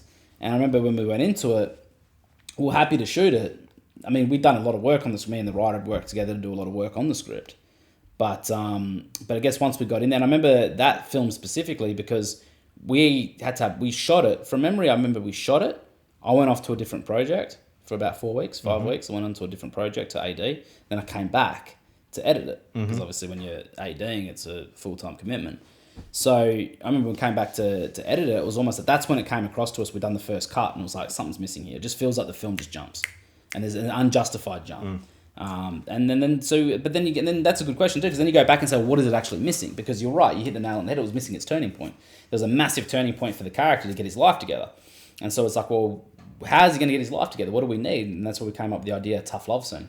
Maybe he has catches up with his mother and she, lays into him a little bit verbally. And that's become such a strong scene that you still use it as a couple of your training things for other actors on shows. Yeah, I have, because I think it is such a strong scene. You know what I mean? And the mum, the actress who played the mum in that one was incredible. I remember we were lucky, we were blessed to get her. She's a very experienced actress, very good. And I remember I just kind of called her up and said, hey, look, it's a one-day shoot. You want to come down and do it? She came down, which was great. And that's one of my favourite scenes I've actually shot in my short films. You know what I mean? Because I thought that was such a strong scene.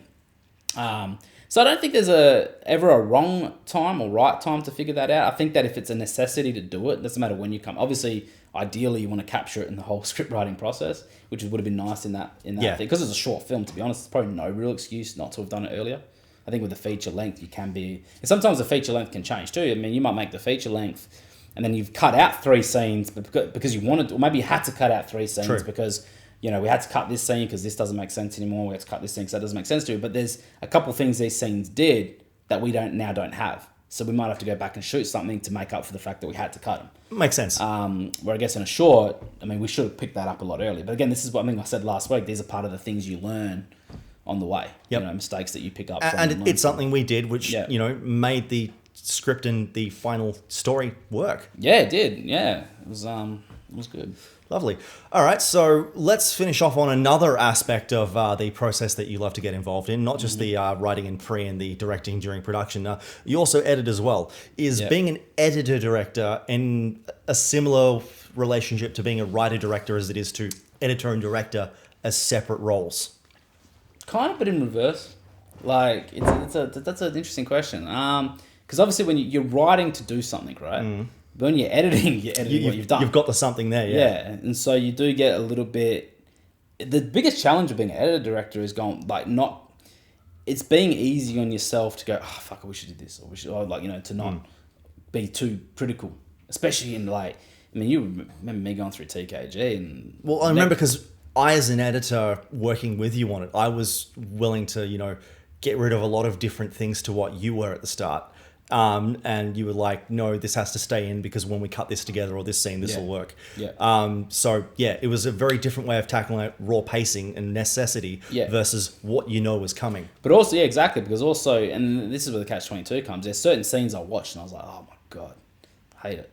But then you put the music under it and you're like, oh my God, I love it. So there's certain things where I was like, well, we might want to cut this for pacing, but the music's actually going to pace it.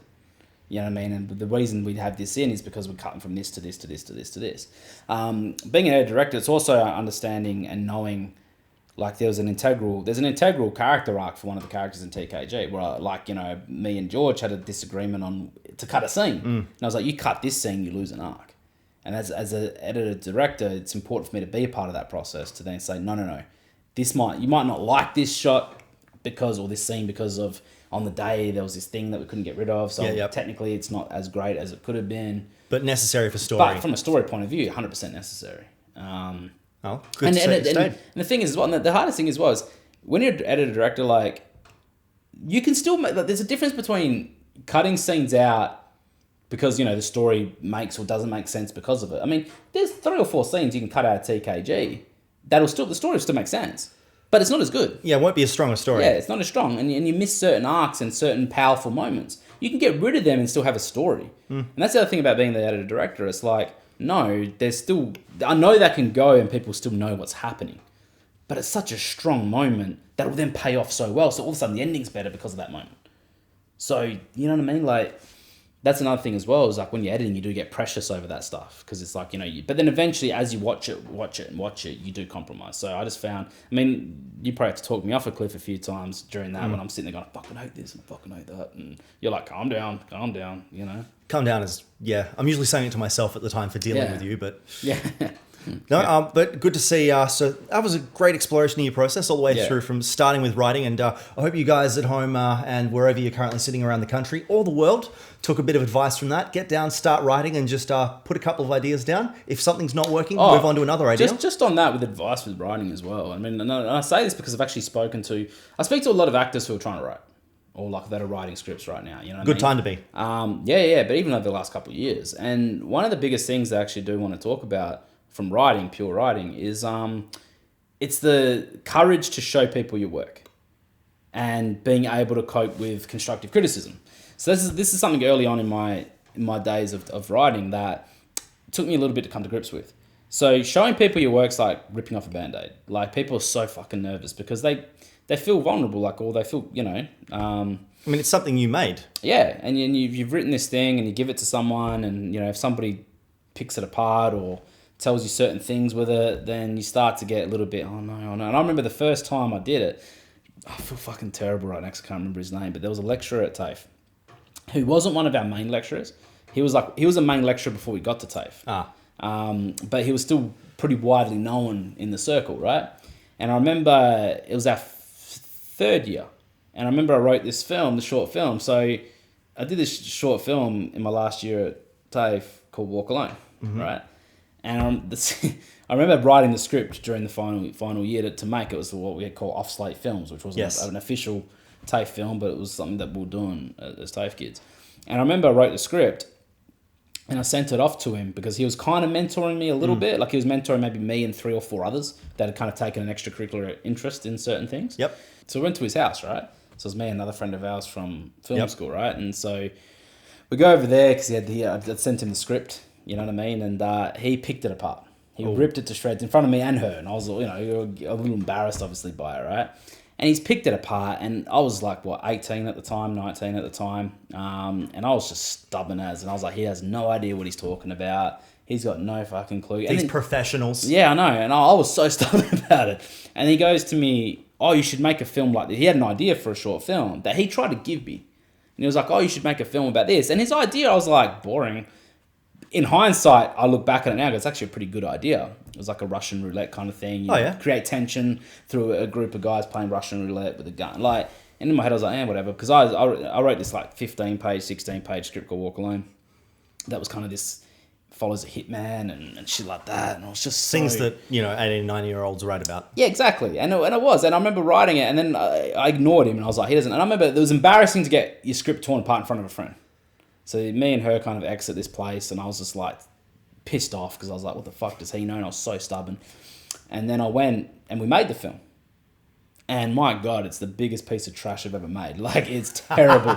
And it's not terrible, but it's terrible because I was terrible. I want to get that clear. I'm not knocking the actors in it. I'm not knocking anything else about this film or whatever it was. I was a bad director and I didn't know what I was doing. And the script was awful. Like when you read the script, like, it's just like, it's a 19-year-old writing a script that he doesn't know how to write. It was a 19-year-old writing, a 50-year-old male. So the 50-year-old male sounded like a 19-year-old male. The 21, 22-year-old female sound like a 19-year-old male. You know what I mean? Your mid-20s male sound like 19-year-old male. So all the characters sounded the same. So he ripped me apart, and he was 100% right across the board, but you get so stubborn, you don't want to listen to the criticism, right? But I made the film, and it wasn't until I made the film, finished the film, and hated the film, and I figured out why I hated it, I was like, he was right. He was 100% right. Wow, you're being humble. Yeah, so I went forward to make some, although we were talking last week about making all those short films that we made, and that's what started that journey of saying, okay, keep pumping out short film content, because I've got to learn to become a better writer. And what a lot of people don't understand, and I see this in a lot of scripts I get given to read from, first time writers or whatever. And again, I'm going to critique people's writing. One, I'm a high school dropout. So, it is what it is. I know story, but, there's so many good people to talk to, like actual professional writers that this is their craft that you should talk to. Still, thank you for giving us some insights in your process. Yeah, but my insight of how I went about it, so you start to learn every character needs to be unique, right? So you start writing, and then that's what was happening to me because I was sitting there going, well, hang on a minute, why do my characters suck? Because it was a 19-year-old kid writing him. So you got to understand that if you're writing an older male character, that's a challenge. If for a male writer, it's hard to write female characters because you're a male.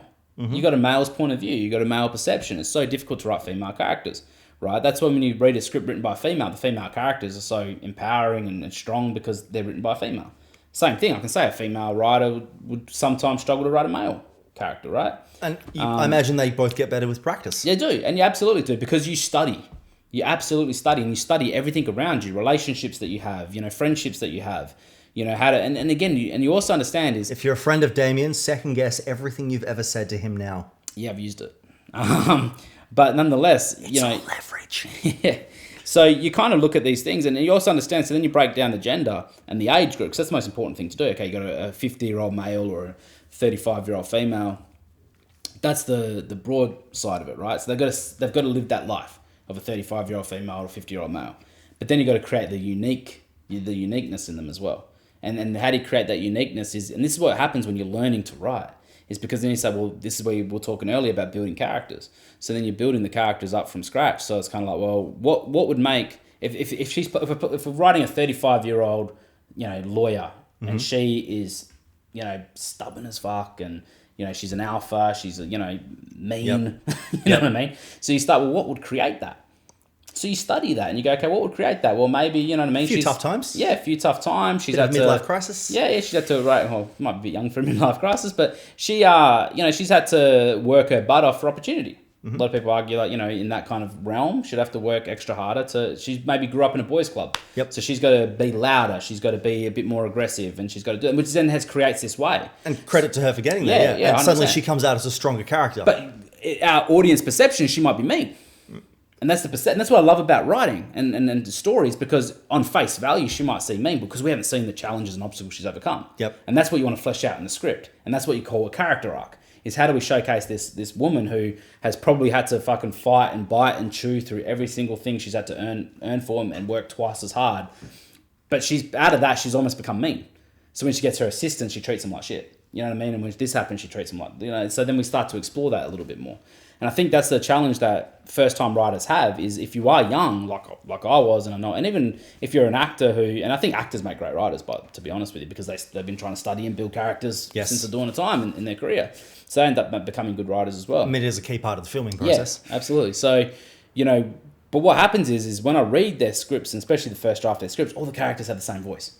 Ooh. And that's the first challenge. But that's the challenge. You have to do that in order to then create that uniqueness in each character and understand that they're all different and understand that there is. And a really good example is a script I read recently, where it's like the tone of the film was this way, and it's almost like, well, we're going to write it so one-dimensional.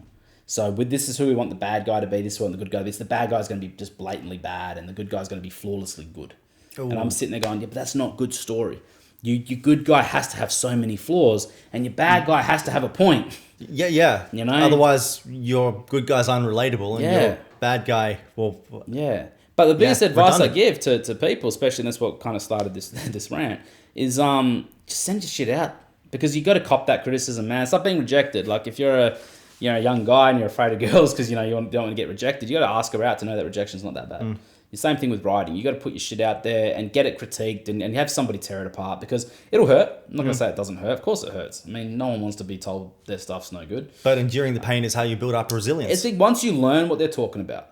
And that's the challenge. Like, I was stubborn. I left that day. I left his house and I was like, don't know what you're talking about, mate. Despite the fact you've been in this industry for X amount of years, Mm-hmm. I was so stubborn and so fucking naive.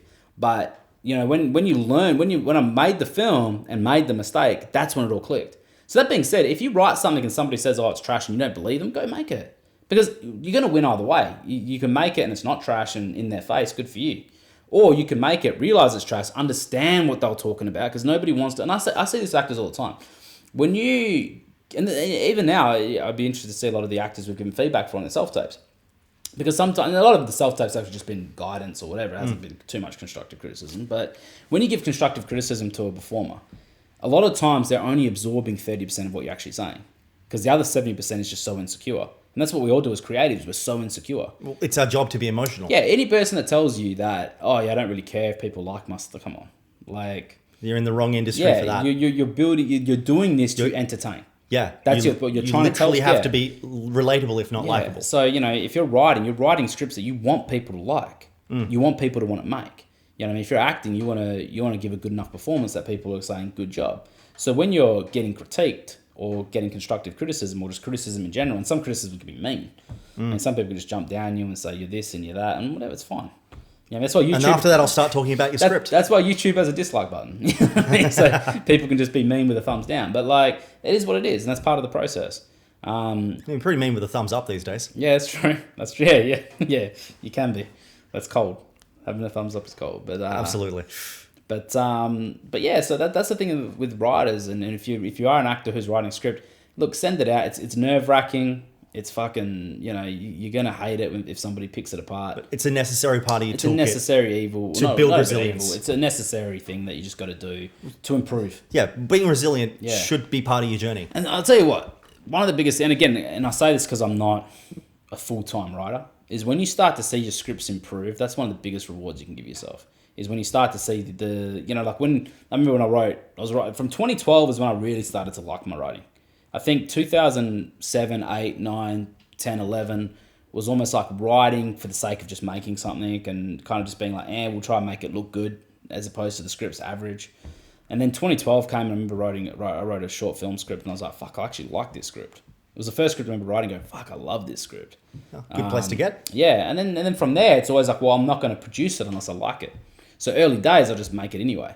But then I started getting to the point, which then goes back to when's it ready. So you've got an internal quality process now. To go, well, do I like it enough to make it? Lovely. Yeah, absolutely. And that all starts from, checking out things, putting it open to criticism. Yeah. Speaking of which, thank you very much to those of you for week 1 who sent in your self-tapes and stuff. We're still doing this, so feel free to continue sending in your self-tapes and, we'll have a look through them. Damien will give you his expert feedback. Yeah, over the next couple of days, I think, or today, I think this gets released today, we'll have some more self-tapes done, and then, we'll try to do them every 5-6 days. I'm into that. Well, Damien, it has been an absolute privilege. Thank you, Pete. Till next time, stay safe, stay indoors, and remember to wash your hands. We've been 88 to 1 in, what is these, the quarantine pods? Yep. I don't even remember what we've called it now. Quarantine at 88 to 1 Productions. Take care, guys, and we'll see you next week for another exciting update.